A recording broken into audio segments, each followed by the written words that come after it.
сум вашиот нов моден гуру. Убаво би било да послушате некои совети кои што ќе ви помогнат да успеете во животот и во секоја област каде сакате да добиете нешто кое мислите дека ви следува или ви од Бога дадено. Розевката е боја на нежноста, што по мене се гледа, драги мои. Значи, се што е розево не може да биде ќосево.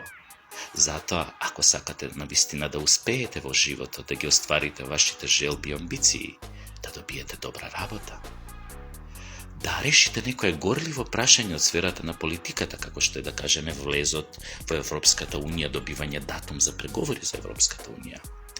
Мојот моден совет е: избегнувајте по секоја цена стандардни одела и креации нормално за жени. Без разлика колку се скапи. Без разлика дали се $5,000, $10,000. Избегнувајте ги тие стандардни кројки, стандардни бои, да кажеме темни бои некои. Зошто би морало во политиката луѓето кога преговараат за вакви горливи прашања да бидат облечени во стандардни костуми со некои такви темни бои, црни, сиви? Зошто не розеви? А розевата е боја на харизмата, на љубовта. Еве еден бесплатен совет од нашите политичари. Веднаш и по секоја цена да ги сменат своите модни советници, да почнат да се облекуваат во розеви одела и во тие одела да преговараат. Промените ќе бидат забележителни веднаш, затоа што кога преговараш, кога разговараш со човек кој е облечен во розевко, единствената мисла што имаш во глава е како побрзо да му се отвориш. И овде, и на некое друго место.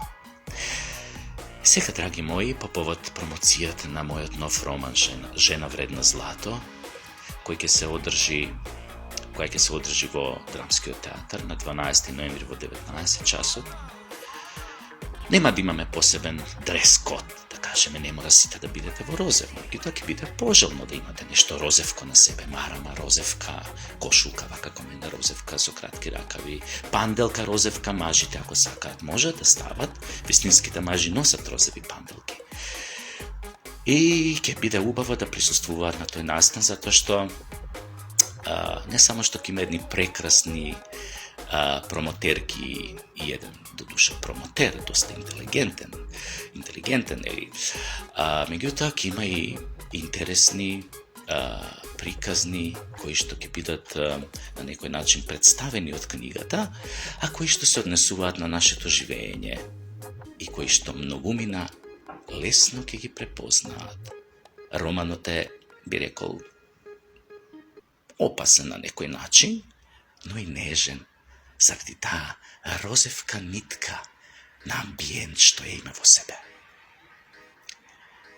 Затоа уште еднаш ќе ви кажам дека промоцијата е отворена за сите, исто како што е отворена нашата влада, барем 9 прста, и поканети сте сите, тоа ќе биде од отворен тип, ќе има дружење, ќе има винце, ќе има нешто да боцнеме, кој кашкавалче, кој нешто друго. Ќе има музиче во живо, најверојатно еден добар саксофонист. Ако дојде уште некој со некој друг инструмент е добре дојден.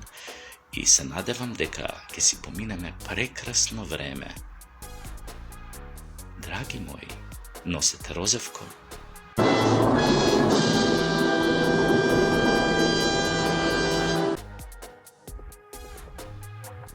Бидејќи, нели, ме избрка од дома, затоа што никој не сака топол брат во топло семејно гнездо.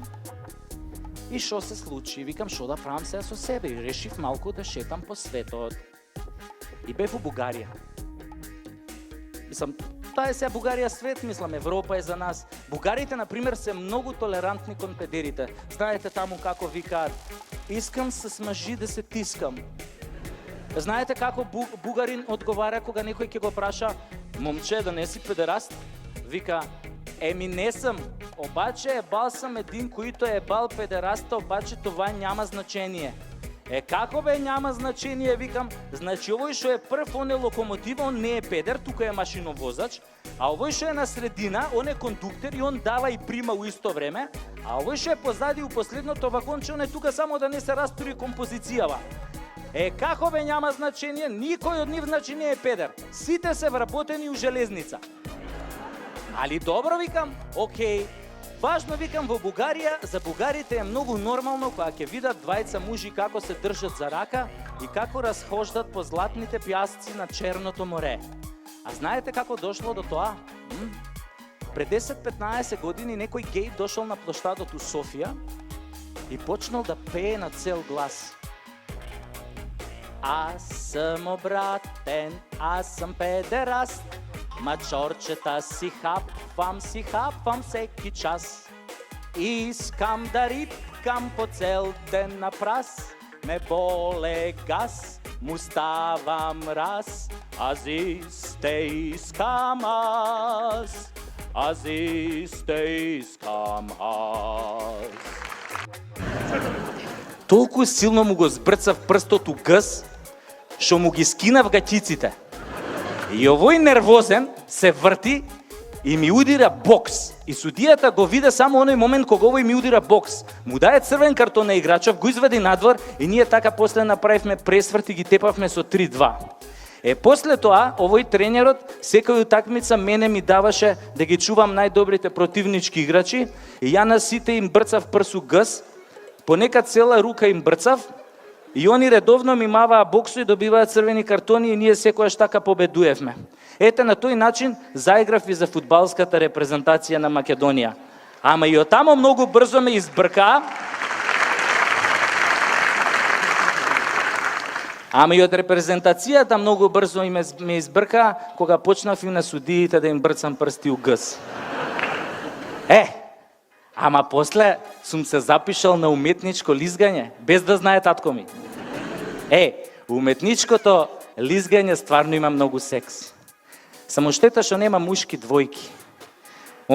Замислете, мушки двојки, па го креваш вака партнерот на една рука, па го вртиш вака као рулет, па го префрлаш на другата рука, го фаќаш, па го фрлаш, он прави двоструки ексел, ти го фаќаш вака пред тебе, па почнеш да го возиш по тоа мразот, па тука малце го тресеш, па го возиш по тоа мразот, па тука го тресеш, па ако случајно ти е многу спор, искачаш пред него, имаш и за што да го повлечеш.